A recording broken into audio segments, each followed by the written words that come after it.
ಮಾನ್ವಿ ಪಟ್ಟಣದ ward number 2ರಲ್ಲಿ ಬರುವ ನೇತಾಜಿ ಶಾಲೆಯ ಪಕ್ಕದಲ್ಲಿನ ರಸ್ತೆಗೆ ಲಿಂಕ್ ರಸ್ತೆ ಸೇರಿದಂತೆ ಮೂಲಭೂತ ಸೌಲಭ್ಯ ಕಲ್ಪಿಸಬೇಕು ಎಂದು ಕನ್ನಡ ಸೇನೆ ಕರ್ನಾಟಕ ತಾಲೂಕು ಅಧ್ಯಕ್ಷ ಬಸವರಾಜ ಮೈಲಾರಿ ನೇತೃತ್ವದಲ್ಲಿ ನಿವಾಸಿಗಳು ಪುರಸಭೆ ಸಿಬ್ಬಂದಿಗೆ ಮನವಿ ಸಲ್ಲಿಸಿದರು.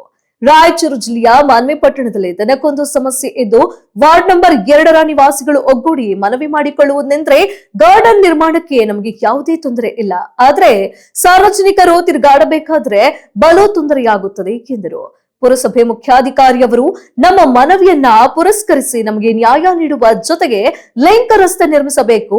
ಒಂದು ವೇಳೆ ನಿರ್ಲಕ್ಷ್ಯ ತೋರಿದೆ ಆದಲ್ಲಿ ಪ್ರತಿಭಟನೆ ಹಮ್ಮಿಕೊಳ್ಳಲಾಗುವುದು ಎಂದು ಎಚ್ಚರಿಕೆ ನೀಡಿದ್ದಾರೆ.